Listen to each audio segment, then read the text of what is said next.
Hey, thanks for tuning in. The following conversation is with the first guest on a podcast, and it's Kevin Richards. You might have noticed him participating in the recent redesign of a Tesla UX challenge. He was one of the administrators helping out. But he's a really deep systems thinker and super smart individual. The way he articulates things, the way he thinks about things, it's very inspirational in terms of developing the systems thinking. So it doesn't matter who you are ultimately in design or research, you would benefit from this a lot, especially if you want to develop these holistic experience design skills which are timeless and time-proof. And before you jump into that conversation, a little ask: if you enjoy this episode, feel free to share it. It's not typical, I guess, for someone who's a UX designer. When I saw your stuff online, I thought, oh, this is like a service designer or service level thinker, ultimately, who's very holistic. I'm sure you have very unique angle on this. So design to me is encompass the activities and processes that help us create mediums for interaction. And mediums for interaction are, for me, is something that is important to understand, that it's not an object per se. It's something that helps us drive interactions, right, in some sense. And what we aim at through the creation of those mediums is to catalyze change. So we have an understanding of the existing, of the what is today, and we want to change this existing reality to something else, which is, I would say, the basic intent behind any form of design. And to achieve that, we create something. But the thing itself is not the change, right? It's not the end goal. It's a medium to achieve that change through people interacting with it, right? And potentially changing their perspective about the reality to the point where they agree that the new reality is better than the previous one, right?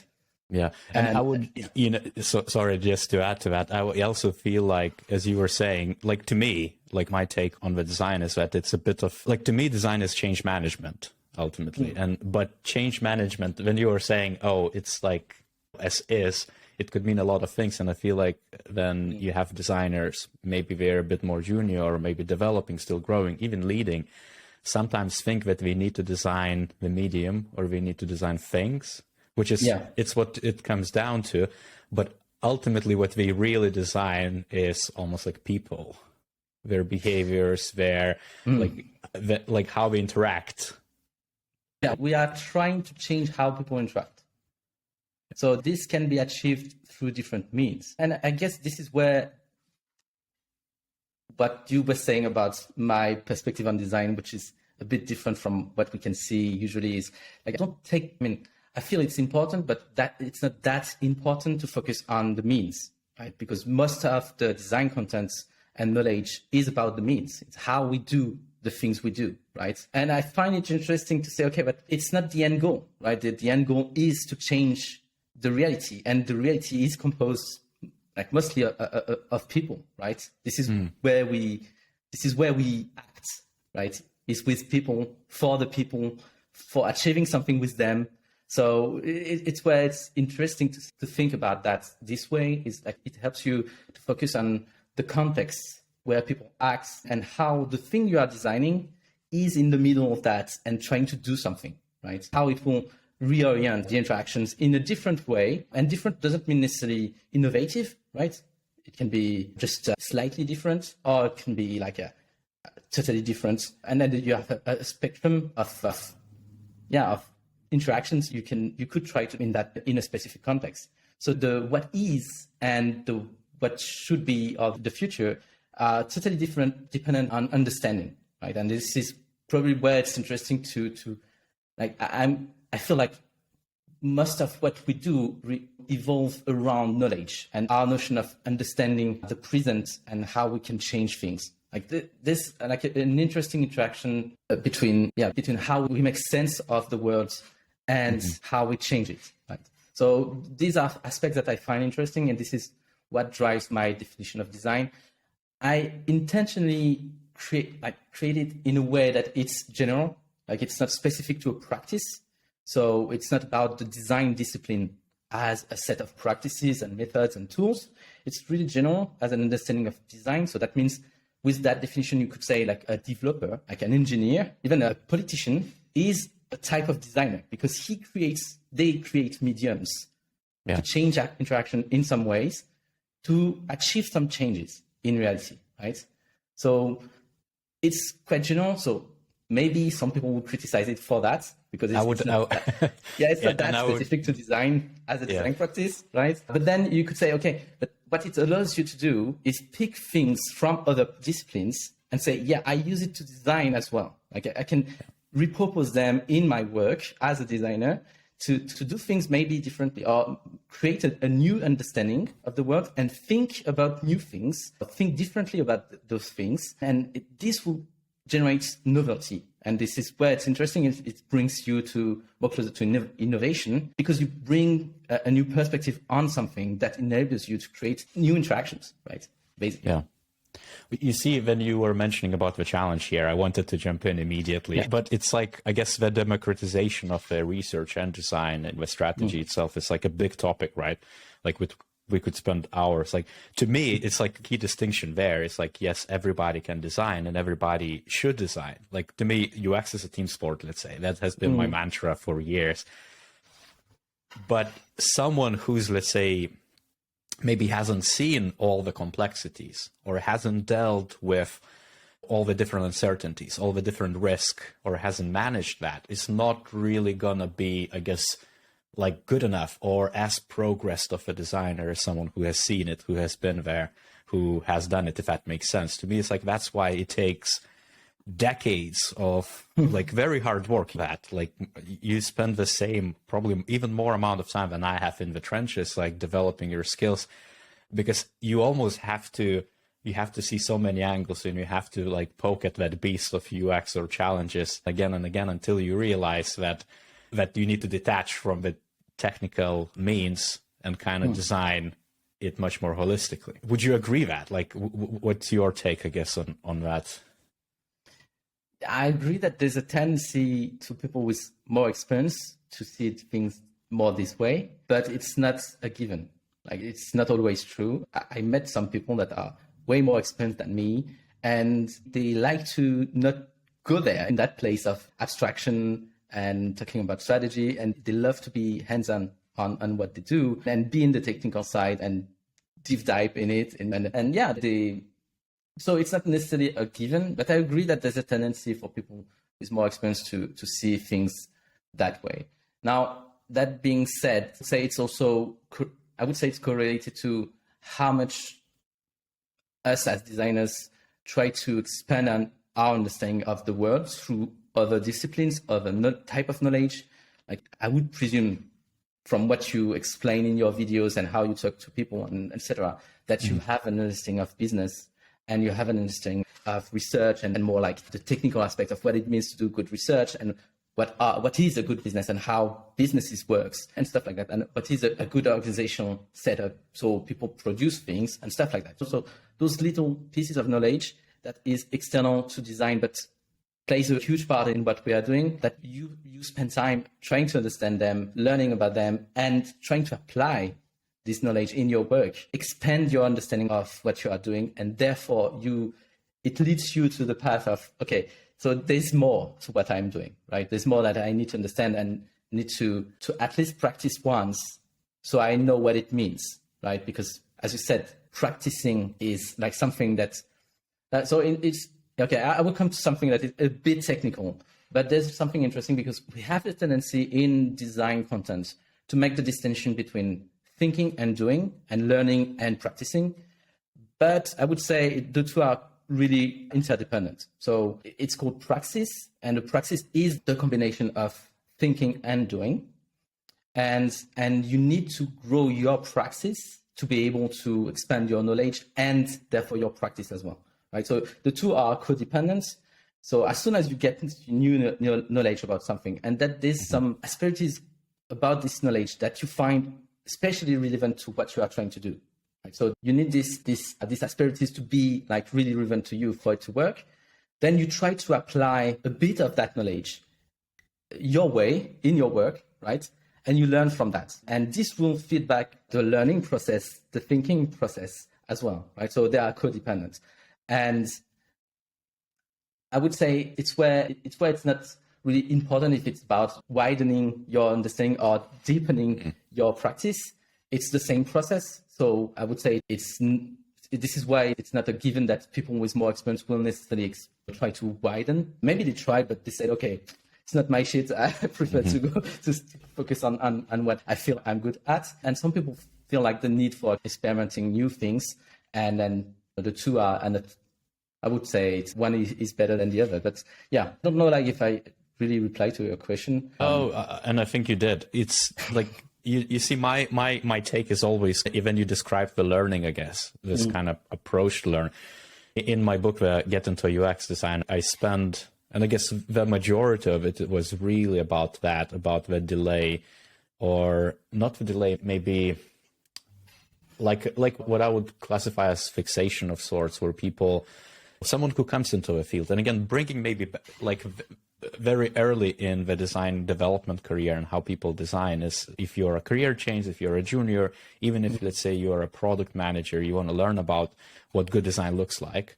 You have a lot of gatekeepers who might tell you have to do things a certain way. You have also people who, your peers who might be saying, oh, you should do this or that, or this is what good looks like. And so people tend to learn and be fixated in this specific spot or this box. And they know that they need to develop their strategic skills. They know that they need to take on those challenges. They don't really, for whatever reasons, try to do that. Because, again, it could be that it seems like it's so unachievable, because a job ad could say, oh, you need 3 years of experience, even for the early stage or early entry jobs, or 5 years for senior and so on, like those kind of like a blocks, which in some instances could work, but for majority of the people seems like unachievable, let's say. And so they kind of like stagnate. And so like even my message to everyone, and it's more of an addition to your point, is always to get as soon as possible into the trenches and start practicing. Even if like, it's maybe that leaner kind of philosophies of fail fast or figure out what works, what doesn't, but you kind of have to at some point. You could fail very slowly and take your time, or you can kind of just jump into it and say, screw it, I'm just going to try things out and see what works, what doesn't. And then in the same kind of philosophy on that first point of like learning and getting into the field and kind of becoming that designer is, you kind of need to make that experience happen. Like I keep replying to a lot of people again and again, this is a small point, but if a person says I need 3 years of experience, what do? It's like, just go and get it, basically. And I feel like on the same sense, like if you want to become more strategic designer, you kind of have to just practice a strategy or kind of like open your mind and see exactly what's missing and taking in a lot of those signals, start to applying, I guess. There's something interesting there. I feel like there's two main points I want to add on what you said.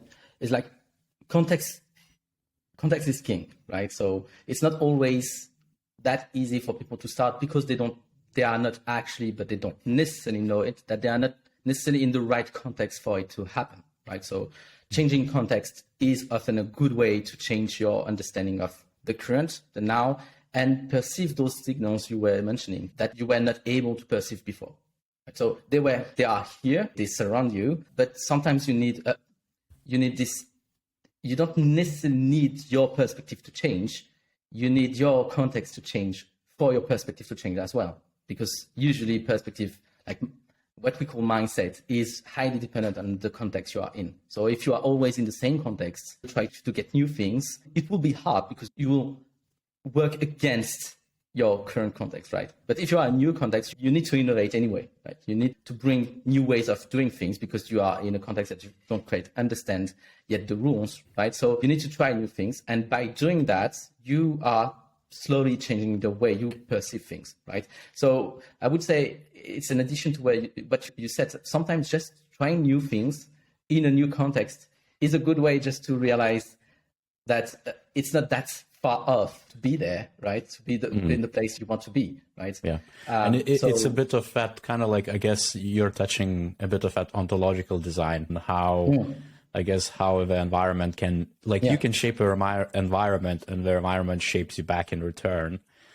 And there's a Yeah. lot of those loops which are like, it probably would blow your mind if you could kind of try to deconstruct your day to day and understand how it works. But I guess a question for you then would be, I can imagine people listening, and one person's environment, maybe they started as a product designer and they've been churning UI design, but they want to improve to become more strategic, more UX, whatever UX means in their region, because that could vary as well. Yeah. Other people might be a quite midweight senior. Like, how does one change the context? Like, like a lot of it mentioned is mindset, right? So like you feel like there is that certainly you could change and it's in your control, but like the context, what does that actually mean? Like, how do you actually change it? Okay, so the context, it's like people will have necessarily a different understanding of it. It's necessarily something that is fuzzy, right? So if I give a definition, it will be necessarily like some kind of subset of what your context is. Like it can be the people you are with, interacting with. It can be the actual place you are in. And it's, well, in fact, it's all of a bit of that, right? So like sometimes just meeting someone new, like a new person that have a different understanding of the world than you, and discussing with them is enough for a change of context, and therefore will lead to you, like for a change of perspective, right?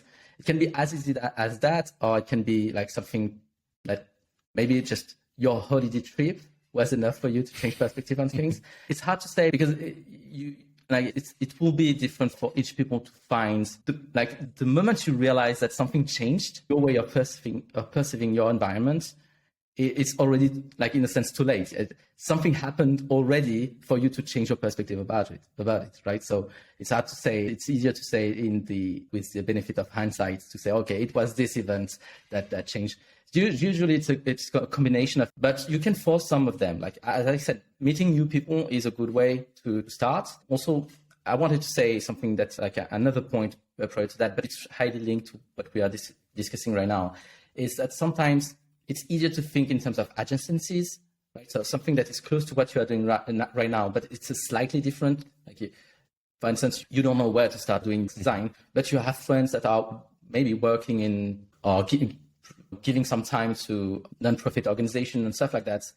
Like, why not trying to apply some of the knowledge you got from those design or UX courses to that space, right? It's not that far off where you are right now. It will be a change of context anyway, right? Because it will be a place where you are not used to do things, and you will be required to apply some of that knowledge you are not yet familiar with. It can be a good place. It can be like, okay, I live in a neighborhood where we have a place for a playground for kids, and to my taste, badly designed. What could I change?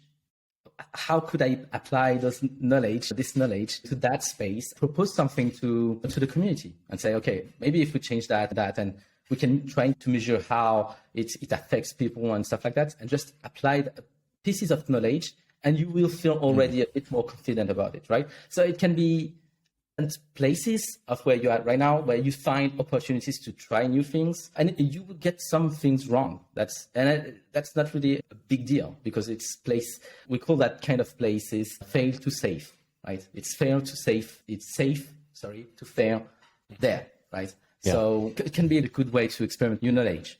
Right? Yeah, and I feel like it's also, to me, it's maybe a bit of a meta layer to these things, but you kind of, for example, my journey and what worked for me and what worked for people I coach, mentor, managed before in the design teams and supported has always been a message to design everything ultimately. So even if we pull back to designing your environment and context, it's like, it's a bit of your responsibility to design not just the process of actual UX or how UX is researched and designed and what's the end product experience is like, how it looks, how it feels, behaves, yada, yada, but also how you do what you focus on, what elements, because with your example, let's say with the playground, as you were speaking, I was like part of me and a big part, like the product design side or like that experience in me was like, oh yeah, I could just start by looking at different parts, trying to observe exactly how the things are done, what's working, maybe what's dangerous, what could be improved on the safety side,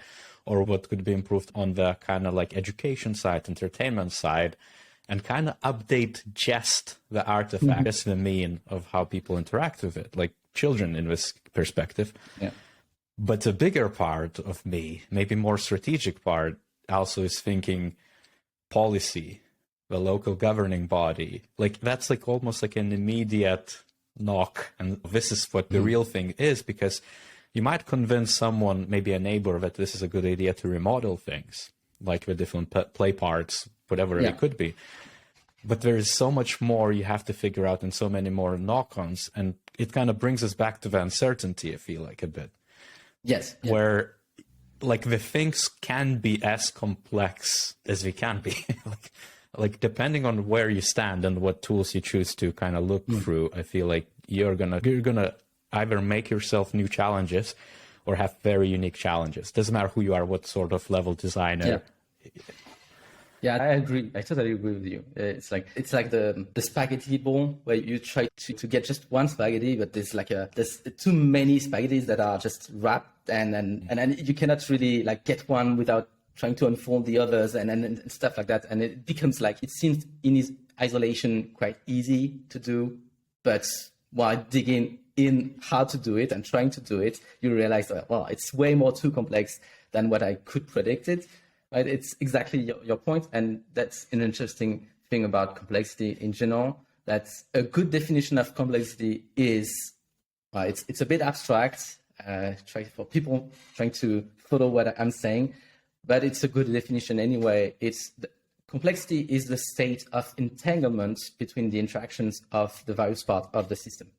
So when we talk about systems, people tend to see like it's something that is neatly defined and with clear borders. When we discuss about human systems, generally speaking, it's fuzzy, it's unclear, always, right? So there's always parts that are missing because from your perspective, it was clear. But then as soon as you try something, oh, well, there's this other thing that you didn't think through, right? That comes in and just complicates it even more, what is happening there, right? And then this is a statement of fact of what is complexity and how does that impact uncertainty. Because in the discussions and knowledge around product design, usually we tend to see the product as an isolated thing, right? With clearly defined parts, clearly defined interactions between the parts. And as soon as you make the interactions really explicit, right, that everything is fine. And that's true. But at the same time, it makes it really fragile, right? Because you just need one tiny thing that breaks somewhere and the entire system is broken. Because everything is explicit. And on the contrary, things that tend to be really complex and really unclear, they tend to be really resilient because they have like a lot of fallbacks, right? They have a lot of things that are going on in parallel. And if one thing breaks, that the other things that still works, right? Because you don't understand all the interactions. Everything is not explicit. So you have delay effects, you have a lot of things. I won't go into the details of systems and stuff like that, but it's just to get that you have like a spectrum of complexity, of states of complexity. One we could call it ordered, right? This ordered system that is clear, that is explicit, and highly on the extreme side, you have the chaotic systems where everything is just a mess. It's impossible to get to make sense out of it. And the only way to navigate this kind of systems is to just do things, right? To try to do things because anyway, you cannot understand it, right? So you have all this spectrum of complexity. And usually in design, we feel like we are playing with clear things. It's complicated, but we feel like if we design something from a blank slate, that it will be obvious, right? It will work in an obvious way, and then there's no, like it can be complicated, but it won't be like uncertain in the way it will behave, right? But then you add all the context around it, and ta-da! It becomes a complex thing, right, to handle. And to get to your point about policy and government and blah blah blah, everything that is around this playground that seems like a fairly simple thing to do right. You could say, okay, there's a lot of things I cannot know, and this is something that is interesting about knowledge on complexity is that we can also define the complexity levels through how easy it is to know things, right? So the easier it is to know how things works, the clearer is the system, and therefore the most ordered it is, right? So it's really ordered, because everything is explicit, it speaks for itself. You don't have to dig in to understand how it works. As soon as you have to dig. Yeah, you are describing like a perfect service design project where you have like a blueprint and all the parts are like the links are so strong that you can basically design the thing in isolation and nothing is going to break.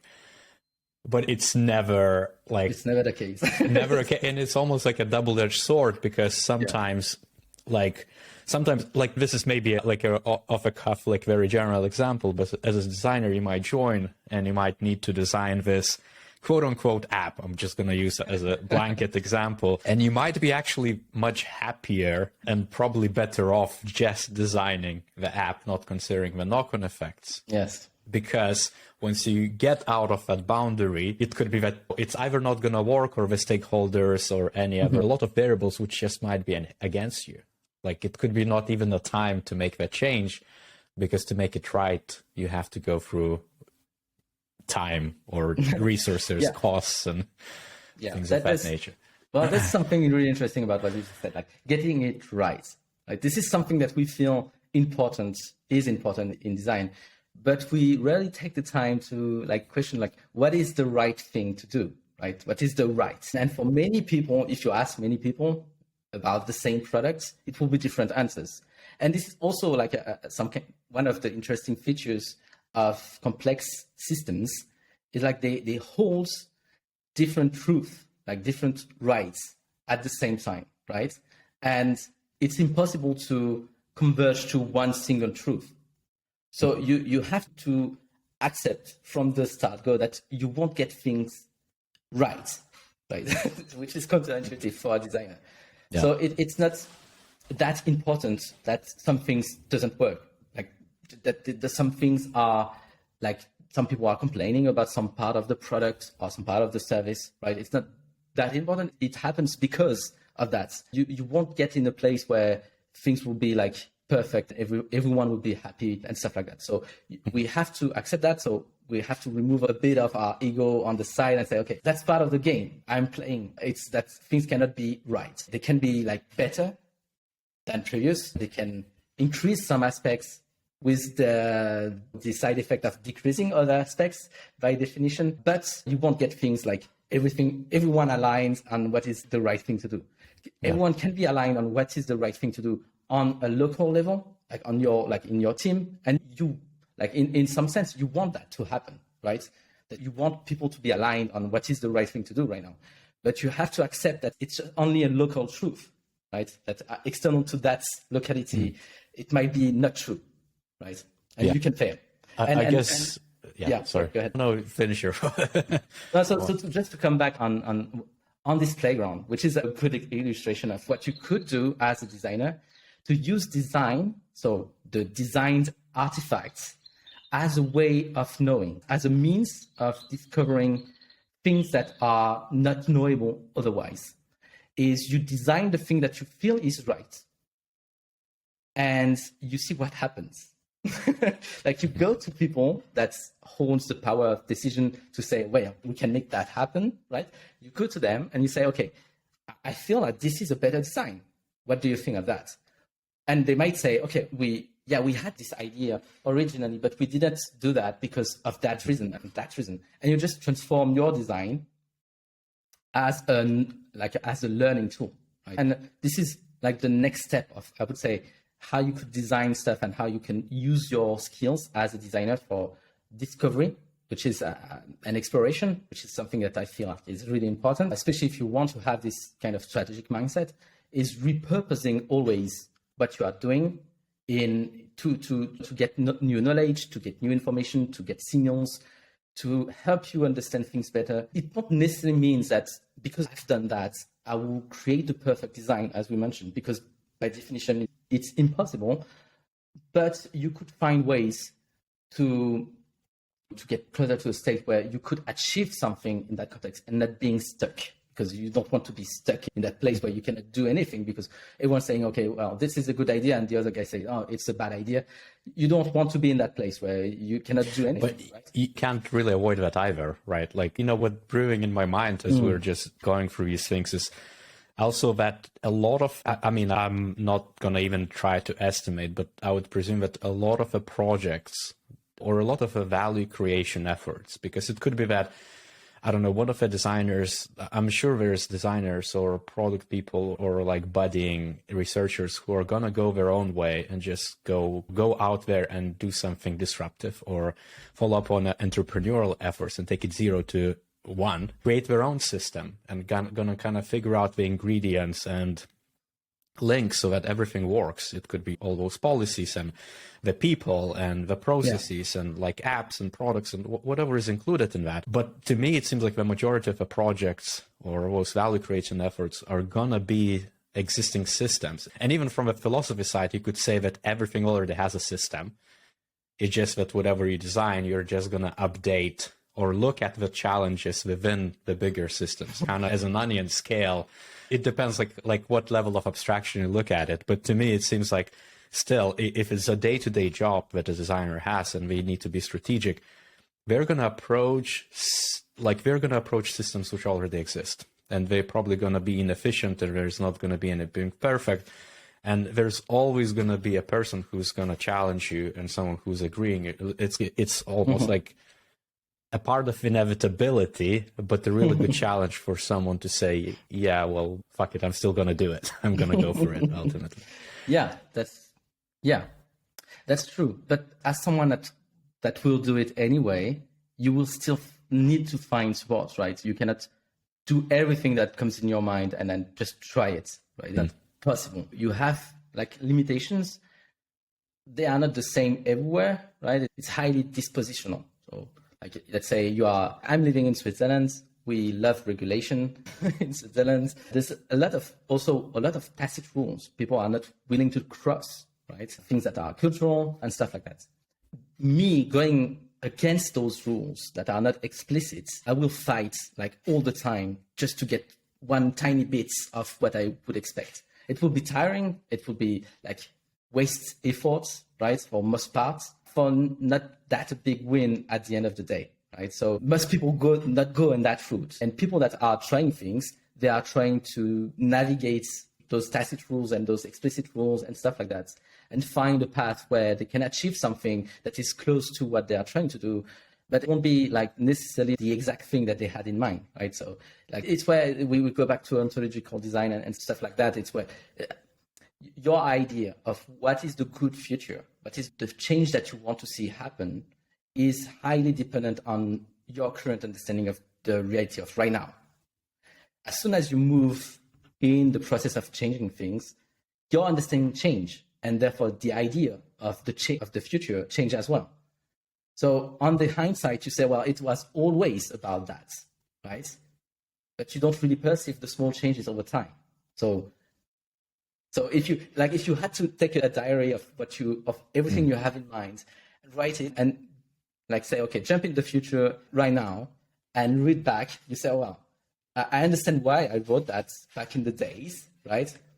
But if you look at where you are right now, it will be necessarily a bit different, if not largely different, right? And it's not something that you really perceived as you moved through the time and through the things you tried, right? So yeah, it's a bit philosophical, but the point is, because you try to design, you change your perspective of what is the thing you are trying to design, right? So there's a co-evolution of what you are trying to do. That the mere fact that you think about changing something and trying to discuss it with anyone else is already a change in some form. But do you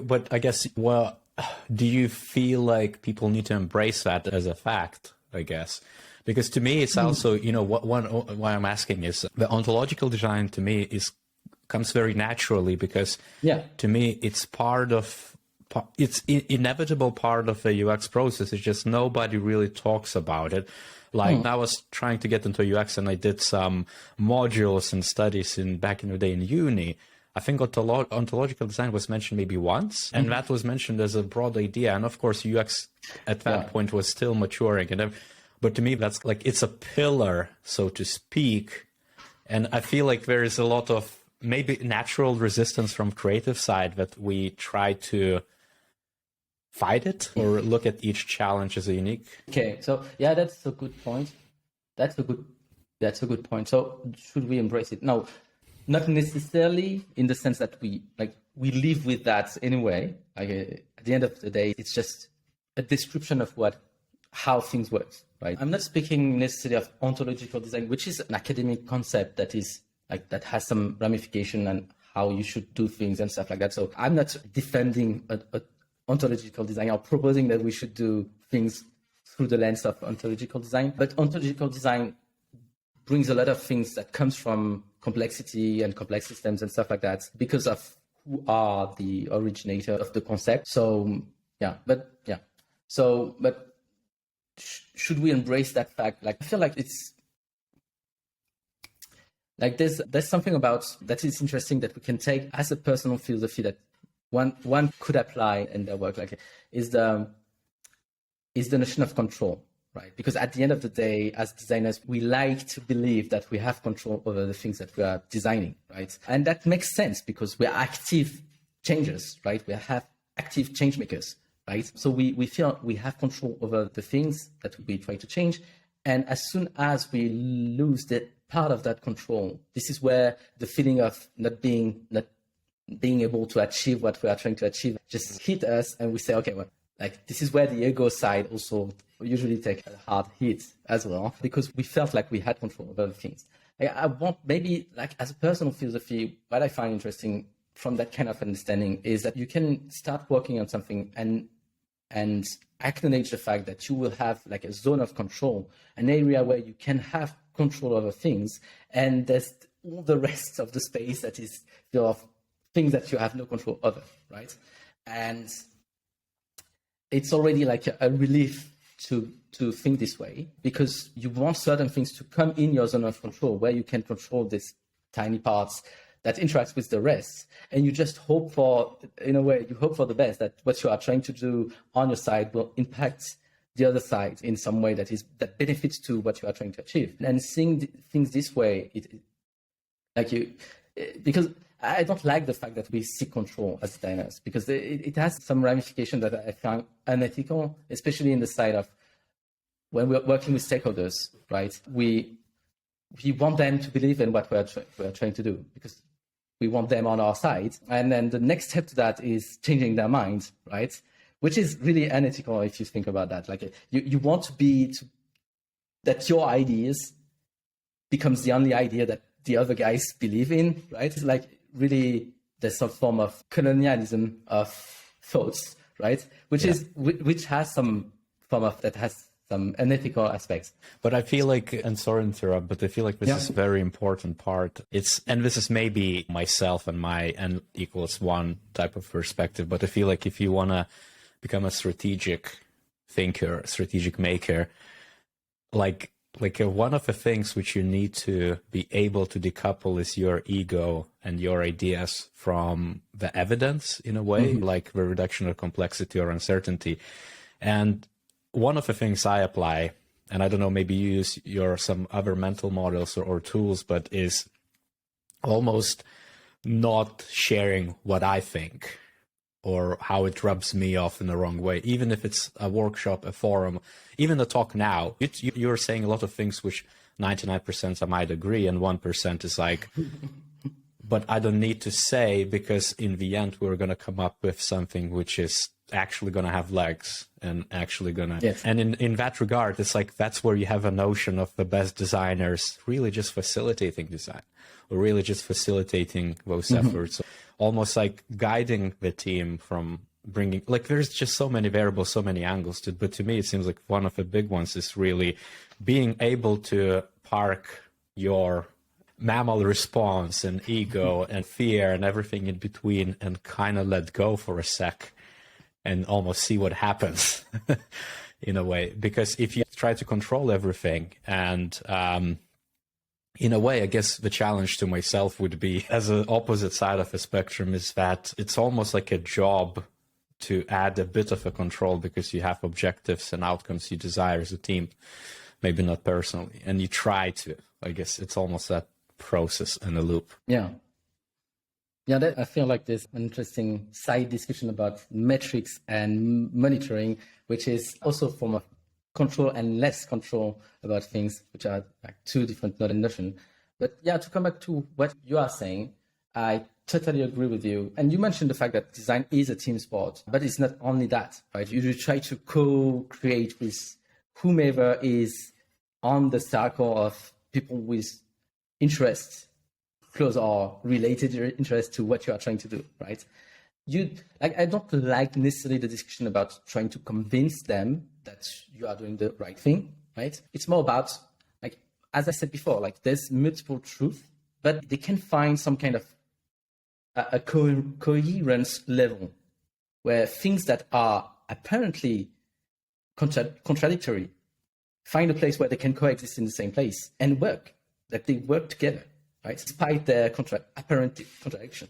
And this is the kind of things you are aiming at as a facilitator, right? You are not really neutral. So I also redefine the term as I use it. Like when I say facilitator, you also bring some of what you believe in the game, right? With the others. It's more than you are trying to create a space where everything can meet and something happens that goes in the right direction.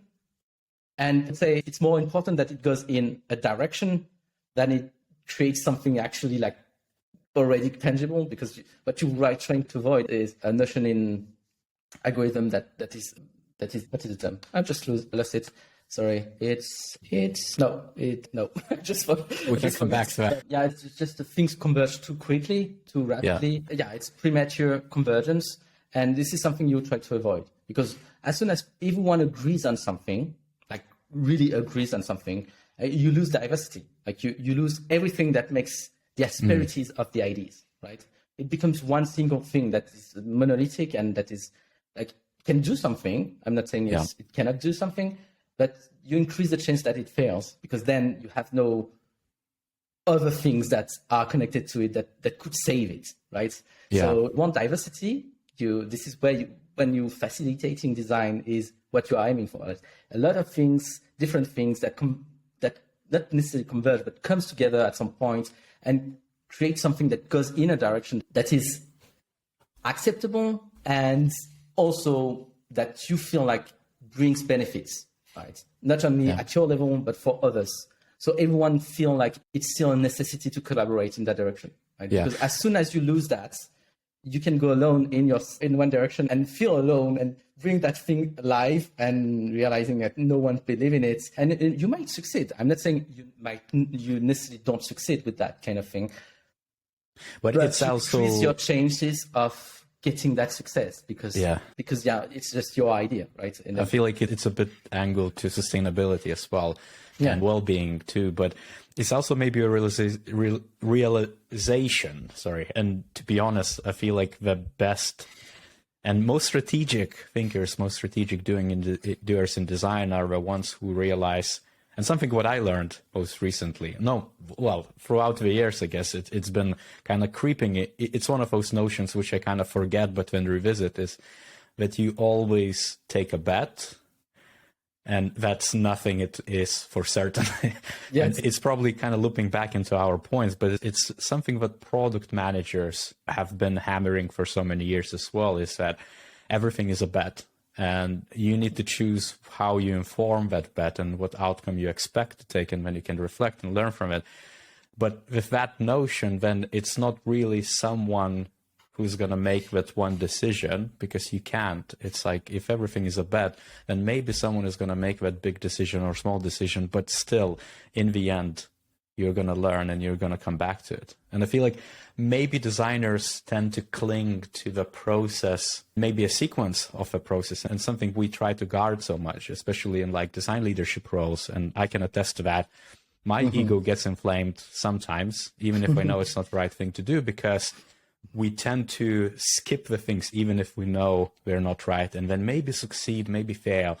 But it's that kind of egos and things of that nature come into play. But coming back to the uncertainty, I wonder, what's your typical approach to deal with uncertainty, especially from that systems thinking approach, just generally systems thinking, I guess. Yeah, that's a good question. So I like to use a metaphor to explain the idea. Yeah, there's no necessarily, it's not perfect as a metaphor, but it gets some in a place where at least you understand what I mean. So I like, and by the way, I like metaphors because I feel like it's a good way to bring that coherence I was speaking about on things that people can disagree on in the details, but still agree on the general metaphor, because the metaphor is an idea that is general enough for people to understand where we are trying to go, right? So the metaphor is the one of exploration. So we are explorers, as designers, and we are on the sea, on a boat, and we see an island on the horizon. And this island is the challenge we are trying to tackle, right? This is the challenge. It can be even the organization itself, like the way we work, right? It can be whatever is the challenge for you right now, right? And something that is interesting with that analogy is from where you are on the distance, you see this island, and you could guess some of its features. So you could say, okay, there's a mountain, and there's some forest, and there's the shores, and it seems like green. It seems a lot of things that you could guess, right, from looking at it right now. And then you approach it, and you land on the shore, and you try to explore it right now. So you see like this entrance in the forest, and you go in, and you find a nice little cascade with small water and stuff like that, flowers and stuff like that. And you could assume a lot of things about this island from this little spots, this little perspective you had about this island. But you don't know a lot of things about this island as well. Like, it's not because you explore this tiny part that you could say, okay, this island is just green and luxuriant, stuff like that. Maybe this mountain is not a mountain, it's a volcano. And every 2 years, it just explodes. And you don't know what happens. Maybe the other side of the island is just a desert. And it's just one tiny part where this green forest, and the rest is hidden behind it, and you just don't see it, right? So the wrong thing to do would be to assume a lot of things about these islands just from your tiny spots. And I feel like it's a cautionary tale about exploration in general. Design as well is we have the feeling that we understand something really fast.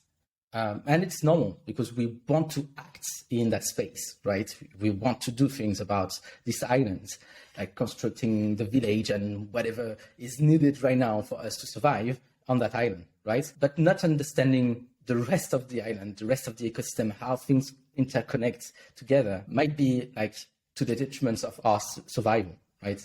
Because having a volcano that explodes every 2 years and being like in terms of time, being close to it exploding is quite a dangerous place, right? So what you want is to rely on people that can give you insights about this island, because you realize that there's an ecosystem on that island, there's native people from that island. You could discuss with them and discover like interconnections that it would take time for you to discover, actually. So you want to create this, what we call the sensory network. You want to create a sensory network about that island. You want to get a shared understanding of it for you to be able to act. And you want as well to repurpose that sensory network. So first, it will give you insights about the island. But as soon as you want to change this island, they will be used as ways to monitor the changes in the island, because you cannot be certain that what you are trying to do will affect the island in the proper way, right? And the proper way is the way where everyone on that island benefits from the changes, right? You don't want this to be this guy that arrive on the island, burn the forest and say, okay, this is my place now. And you don't want that, right? You want the island to remain the island. You just want to change it in a slightly better way, right?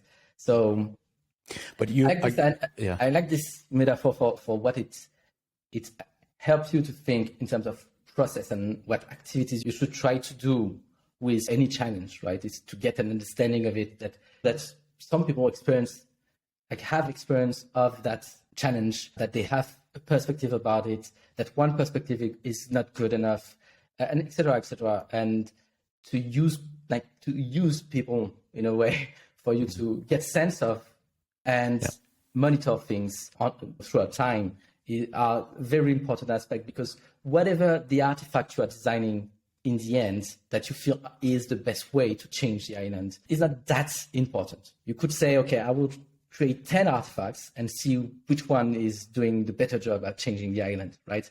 And you could care less about the artifact themselves, than the kind of change they bring, right? So that's the way I perceive it, and that's the way I do love it that, especially, and I feel like maybe a lot of people are going to relate, because to me that does make a lot of sense. I guess one thing, what just to kind of better understand, is like it seems like you would approach everything like a living ecosystem of sorts, kind of following up on the island perspective. And maybe more so on that systems perspective we were talking about before, and that service level thinking is, if you to design something, an experience or product, an app, whatever you're going to call it, is going to be part of, I guess, an island. And there's always a bigger ecosystem, because an island is not just working in isolation. It's different ways to look at it, if I understand that correctly. Yeah. So. I like to say, well, maybe it's not an island, it's an archipelago. And yeah, you could say it's a living organism, but here we go into the analogy and we lose the metaphor. The metaphor is good because it's not perfect, but you don't try to make one connection with reality, right? It's just an idea of how you could approach things. Like it's what metaphors are good at. The analogy, like treating every problem necessarily as a living organism, like it can be helpful in some ways, but I find it's not always true. Like you have technical infrastructures, you have a lot of things that are not responding necessarily organically to signals and stuff like that, and they are part of this ecosystem. They play a role, and it would be unwise to just say, okay, everything is a living stuff, and therefore I don't know what conclusion you can get from that. So I would say there's like layers. Like I like to use the idea of, which is also a metaphor of topography, where you could say, okay, there's a topography of a landscape, which is a challenge, right? And you can see how the fact that the topography is like you have a mountain and you have a hill and you have plains, the way they are dispositioned influence the way the living organisms can revolve around it, like how the connection happens. You see how this constrains the flow of information, like where the water will flow, how the plant will grow, and the kind of animals it will attract and stuff like that. So you can treat that this way, and it will be slightly better than just a living organism, right? It's partially living and it's partially not necessarily the case, right? It can be like rocks and mountains and stuff like that, but they will have an influence in the landscape and what kind of direction things can take. And to be honest, it's also why, to me, and this is my kind of approach again, but I feel like there's a lot of similarities. Like I feel like we are talking about the same thing. It's like why it helps me, because when I work with other designers, or let's say I'm giving advice or they come to the challenges, it's why living matters so much is that people tend to, let's say they would to design something new, or maybe they want to introduce an app of sorts, or maybe they need to design service into an. People approach it like there is nothing before, like it's a desert, like it's a dead space, and then it's almost like we're gonna sparkle some magical dust and it's gonna come to life and everything is gonna be jolly. But why I'm saying it's living is because there's always something. It just might not be optimized. It could be that before that user type or that customer segment, and I'm going to use a lot of UX language because then I think people may be going to get it. Like there's maybe a spreadsheet, maybe they do it manually, maybe they use the SMS things, or like do some sort, like it's not as great of a user experience, or it's not as automated, let's say, maybe it's more manual, but there's always something. Like to me, if I would take your island metaphor, I would just butcher it and borrow it. It's like there's always an island, and it's just the state of it. It's always living, but the state of it kind of varies, and you're there to be brought to build upon instead of take something which is isolated in a vacuum and you reinvent it ground up, if that makes sense. Even if you're going to come up with a new Uber, you're still going to be building on the blocks which are there done for you in a way. Yeah. Well, Uber is a good example. I feel like how it's more about changing an ecosystem and less about the product itself, right? It's all the service. Start like that as well. Yes. I don't think like the team who worked on the first Uber, I feel like they came with that isolated mindset that we're just going to introduce this app. And then as we went, we realized that we're going to need to have a suite of solutions, the policies, the regional needs, worker ethics, everything in between. It's scaled up, right? I'm sorry, someone is piercing the wall on the other floor. That's a sorry. Uber legal team break. Yeah, I would say I agree with you. I don't necessarily, what I'm not saying it's necessarily an issue, right? Because they realized that it was bigger than just the product, right? They had to include more things in what they were trying to do. So it's where, you see unexpected things happen. Even in interviews. I don't know if you hear the sound. But I do, but it's fine. It's quite crazy. So it's where it's interesting is like, it's not necessarily an issue that you start small with, like you don't need to see the entire island to start doing something, right?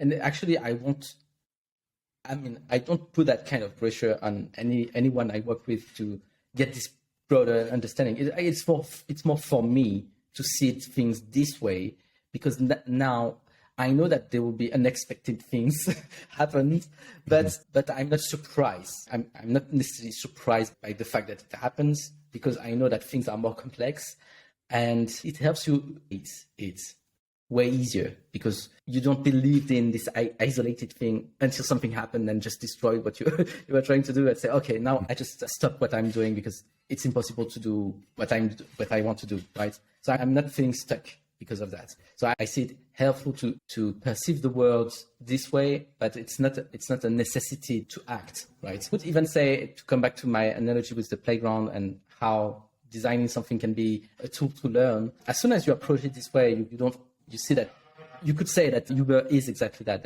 they design something that they believe is right from their level of understanding of the reality, and they released it to the world, and they learn something from that, right? That they can use to adapt their design or to change or maybe to pivot and then do something totally different, right? Now, the huge advantage they had is that they had finances to back up whatever failing was not really an issue, right? And this is where it's unfair to compare every product the same way, because for instance they had huge investors on the side that distorted the market and enabled them to do things that were obviously shitty, but nonetheless they could do it, okay? And it probably also delayed the iteration towards something that is more sustainable, because the market was so much distorted in their favor, whatever they were doing. Basically, if you take Uber, they were losing money for, I don't know how many years, almost 6 years, 7 years, I don't know.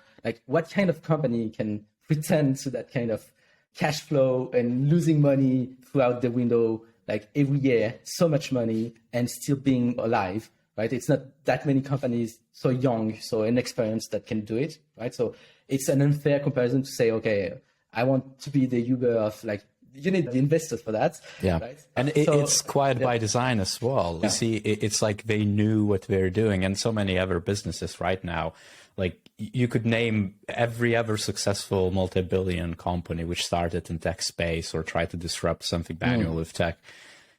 It's by design. It's almost you could even say that it was designed that way to slowly, incrementally build value and uncover those issues and kind of slowly scale out where they kind of supported themselves. So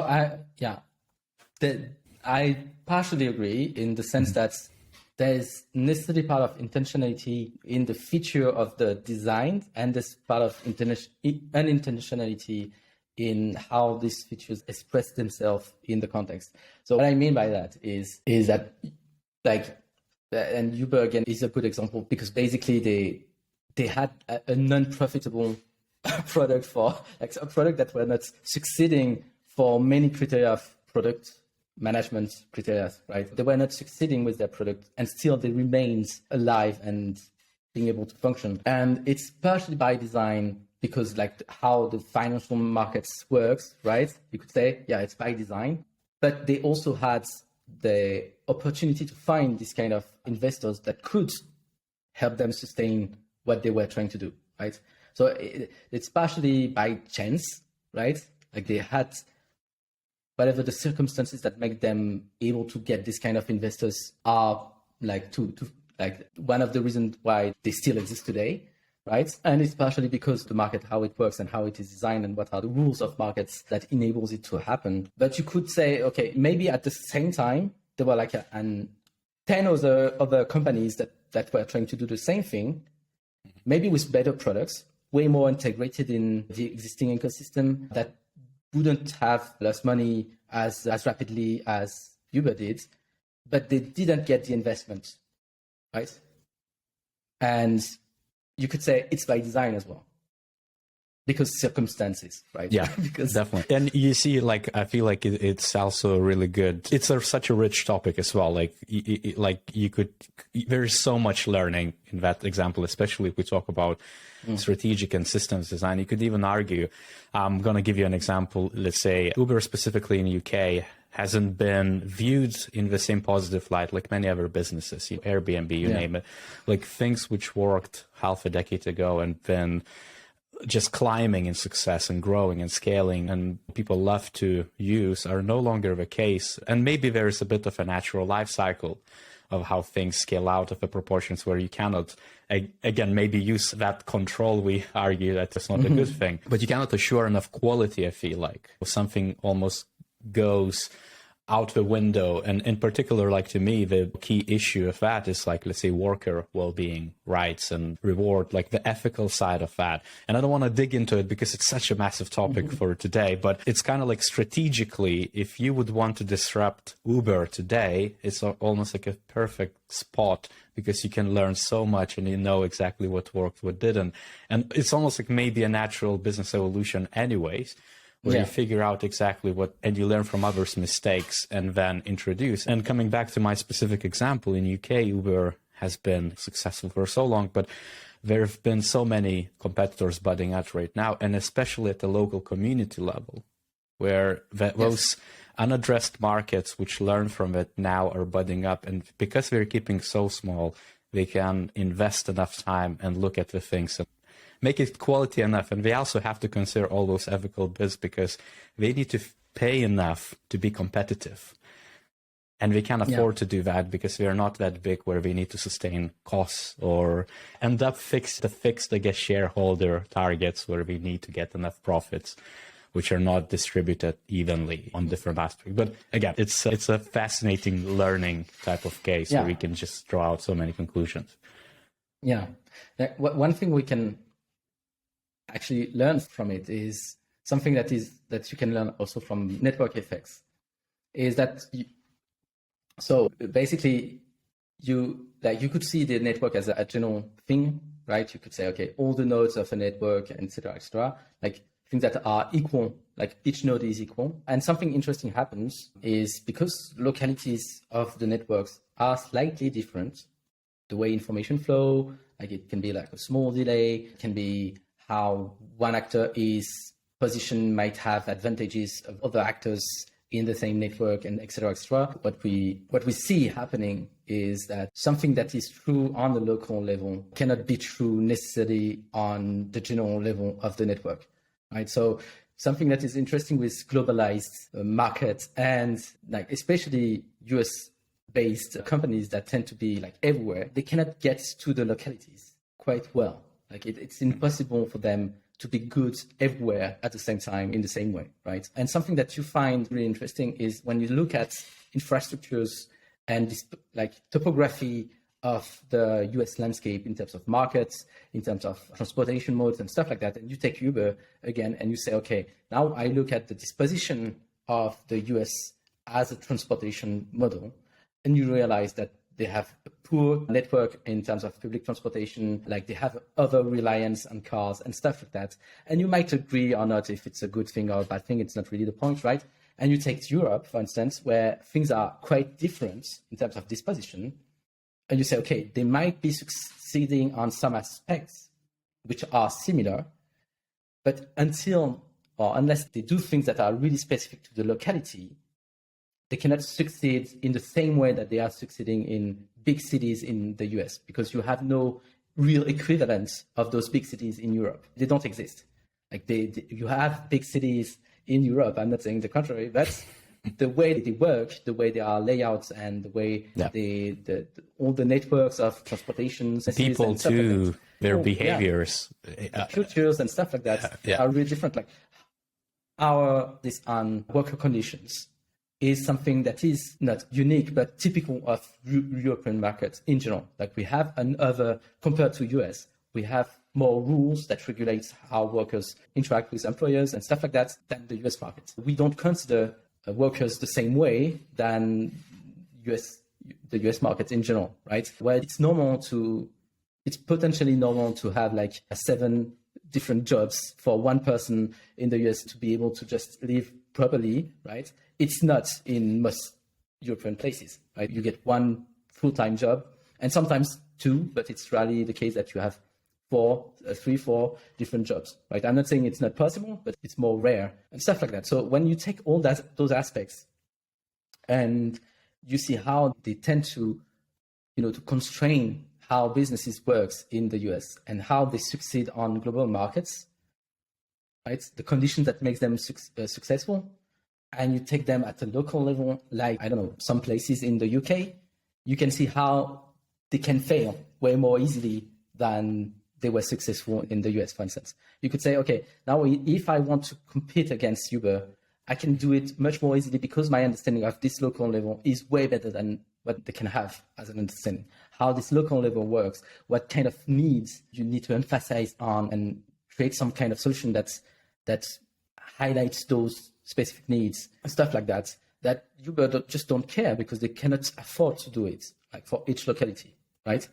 Yeah. So this is something that is helpful to understand, because the fact that they try to, like, it's the same. Also, it's interesting to say, okay, the fact that they exist and they function the way they function, and that they have the issues that they have, signals how the market needs to reposition itself in order to compete against that, right? So if it's not you, I'm not speaking of an individual entrepreneur deciding. Yeah, sure. I'm speaking of general behavior of the markets, right? How it will respond. You can wait and see something happens that will be likely more in that direction and less likely in that direction, right? This is where like prediction are the best. It's like they give you a direction, just not saying like exactly how things will unfold, right? Because it's impossible.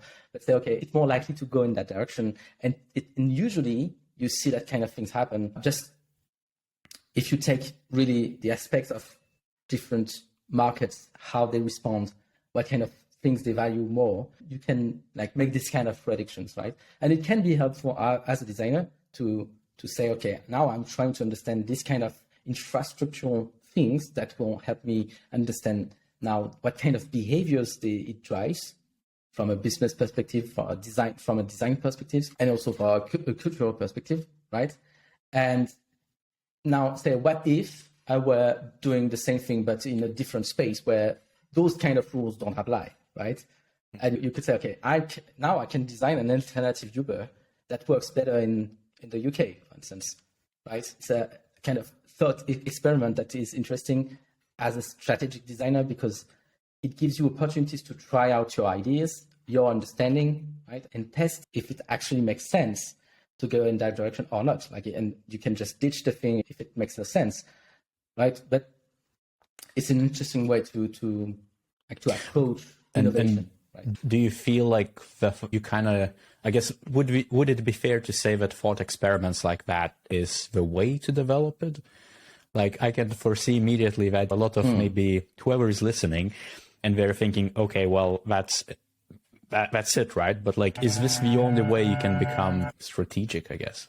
The only way. I'm not, no, I won't be like that. I'm too much Swiss right now, too close to the neutrality to say any extreme things about what, like, things are absolutely or not absolutely. No, just kidding. But no, is it the only way? I don't know. Like right now, right at the top of my head, I don't have anything else that comes to mind. But I would no. It's not the only. It's not the only way to. I'm not saying it's the only way to. It's a start, right?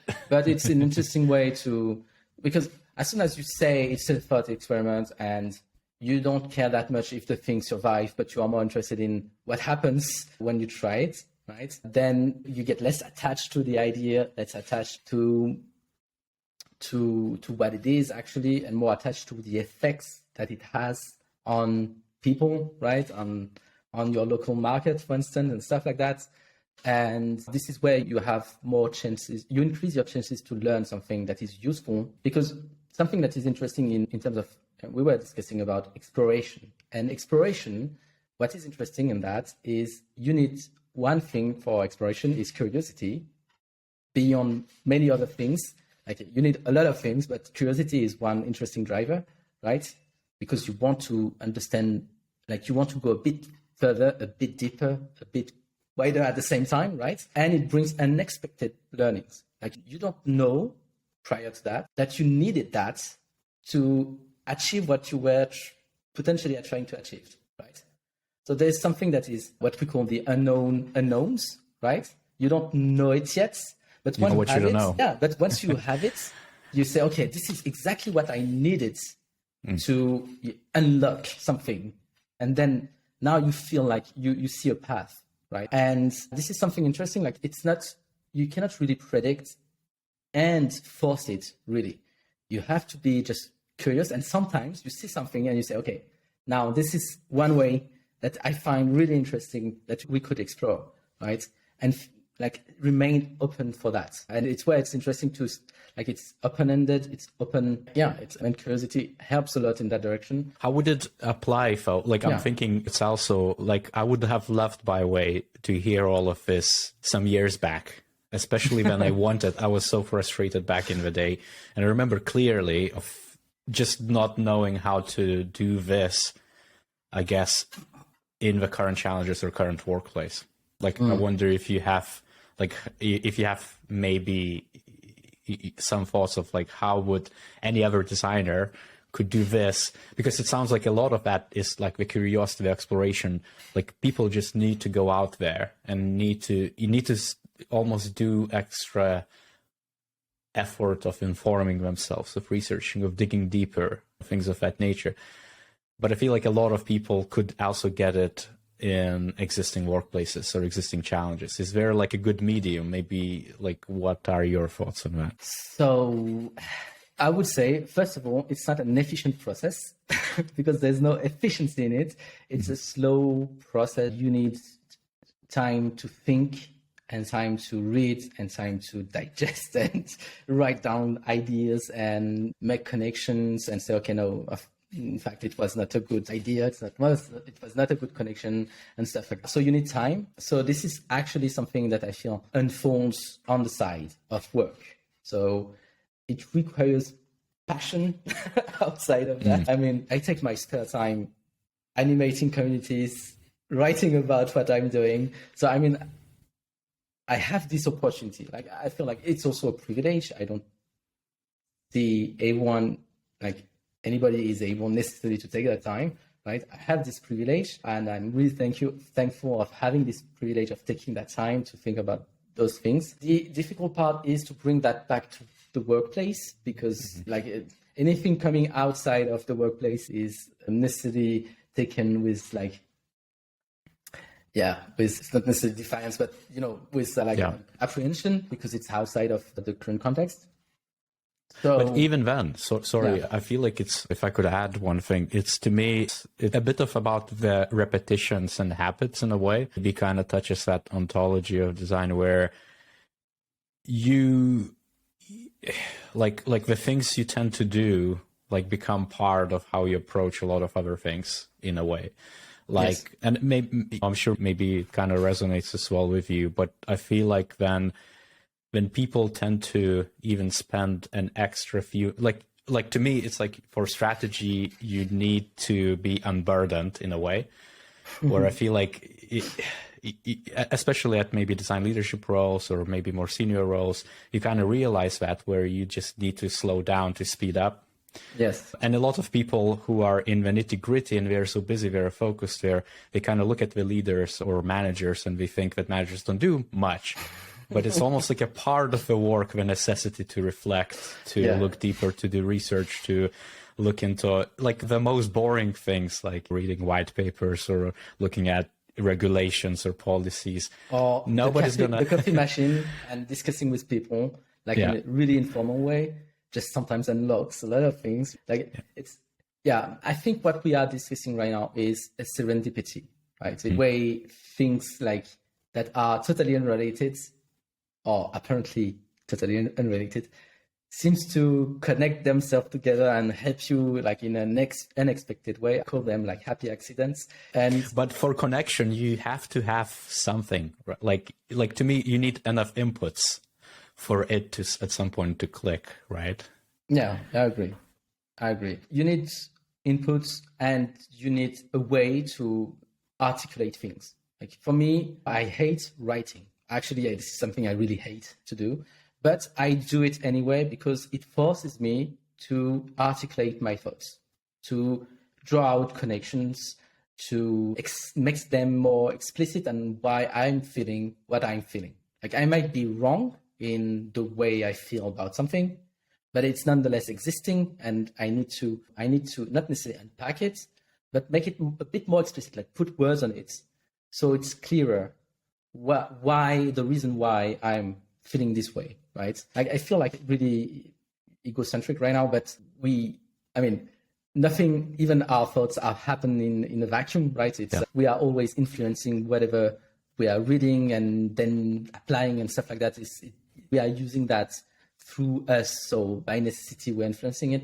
So having like I would not say like mindful way of doing things, but at least being in that process of writing stuff or drawing stuff. I like to draw a lot. I wanted back in the days, I wanted to be an illustrator, so I come from a bit more artistic field, and then I moved in architecture, where I learned how to do way more structured things. So it's an interesting balance, and you need both. I feel like you need both ways, like one that is really unstructured, that give you those inputs, various inputs, and then you need some kind of structure. It can be an organic one that comes with the process of trying to make sense of them, right?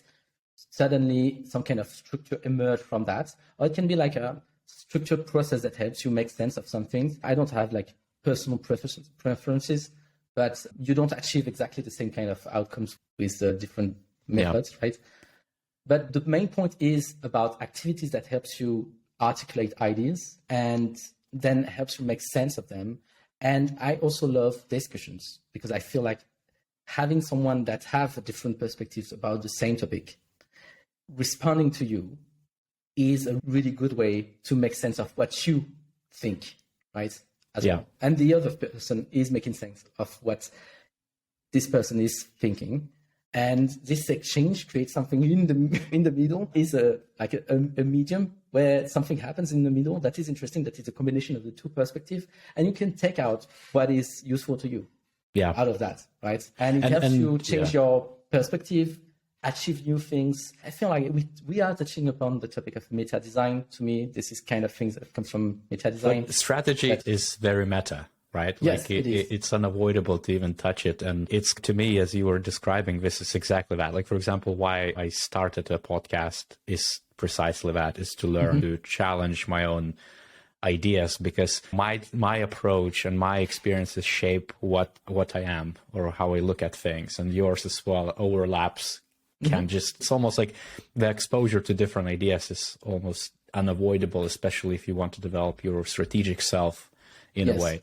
And also the impact the conversations have is absolutely insane. And I kind of keep realizing and coming to that sometimes a chat with a stakeholder, with a boss, might not go that well, but then you realize that after sometimes you see the behaviors of them doing certainly better, or certainly like just one chat here and there about like, let's do this, let's do that, couldn't end up being the actual thing you desire down the road. So interesting. I remember something that happened that is interesting to know, a concept in product design, which is appropriation. And so the ideal design, the one that succeeds, is the one that actually the users appropriates, right? So it becomes part of their ways of doing, right? And it comes the same way with discussions and language. So I'm using words that you are using different words to express the same ideas, right?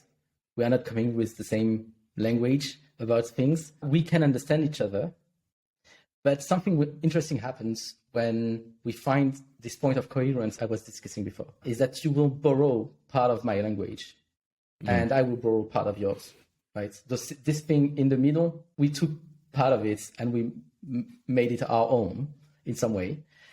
So I remember back, like some time back now, it's 3 years ago, doing a workshop on laying out like a vision for a team of compliance officers that never did this kind of exercise.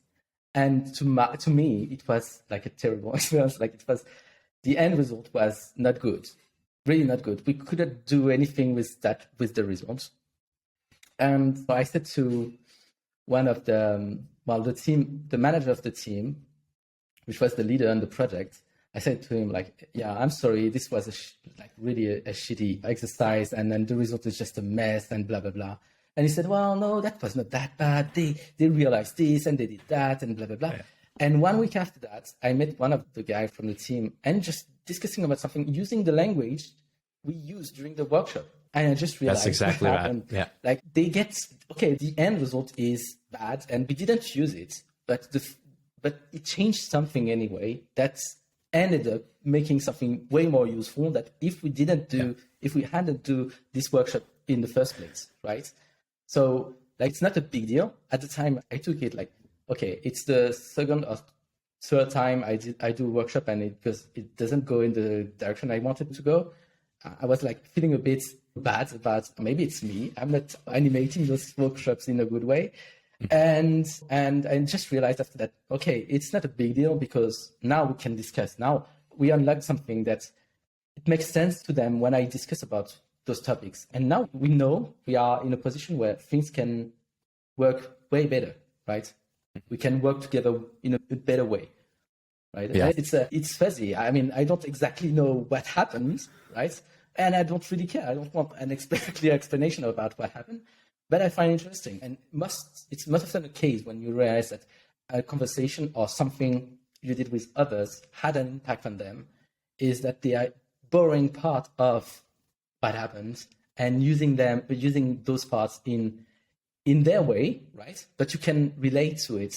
We say, okay, they are saying that because we did that together, right? They are using this word. And I know they were not using it before, so it might be when we discuss together or whatever, right? And I find it interesting, like it's a good example what you just mentioned. And it's surprising how we also tend to overlook all of that because it doesn't feel right in the moment, and maybe you don't even have a chance to reflect and say the knock-on effect down the road was bad, but it certainly is there. It's like, to me, it's a big part of a strategic toolkit is relationships you make. Yes, it's probably the most important. I don't know how you feel, but it's very hard to tell if you're doing well in the moment. But in reflection, to me, it's like all those people you engage with and work with are the ones which actually help you get what you want to happen. No, we're touching that kind of like the persuasive element of that, of like, is it ethical to try to convince people or get on a journey? But like, besides the point of good or evil, is kind of like the people, you need allies to simplify, I guess. Yeah, I agree. No, I feel like the ethical part is the active process of wanting to change people is where the unethical aspect is mainly remains, right? But the fact that we interact with people in the way we do, we are creating something together and it's influencing them because of what is happening, right? So It's not that we have a direct influence on them, like I have control, I make that happen and now they believe in me and blah, blah, blah. Okay, it's not that kind of way of framing it. Is we did something together to go in that direction, and okay, the outcome was not what I expected, but it changed something about how they perceive this subject and how they talk about it and what they are now willing to try because of that prior experience. Right? So for instance, I came in a bank where they had no designer prior to me. I found an opportunity discussing with one of the stakeholders, one of the product managers on the business side. Like, we were like not coming from the same worlds, not using the same language, but we found each other in a place where we agreed on trying something. And he did the heavy lifting, like convincing the others to just let me some time, like, okay, 3 hours in the morning, blah, blah, blah. And we tried an exercise together, and people were blown away by the outcome, which was like pretty basic things, like in the end, right? But the impact of these basic things was so huge as a change for what we were trying to achieve, actually, that it changed completely the way they perceive design, how we could work together, what it means to just to design a product. Like, I have to imagine like people coming from compliance or I don't know what, becoming by accident product owners and having to handle products for other people that like them, with the basic assumptions that because they know the business, therefore they are the best place to position to serve them properly, which is like in most cases like a counterintuitive false assumption. Like it's a counterintuitive because they know so much about something that they don't perceive all the small details. They have like their strong vision, and then you arrive and you just disrupt that. But in a way where everyone benefits from it is, I feel like, is more satisfying than the products we created themselves, right? In a sense.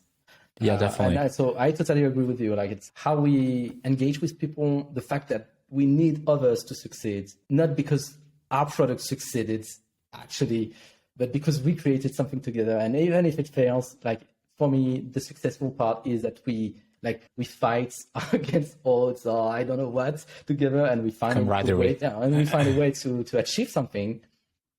Is the successful part for me. Yeah. Awesome.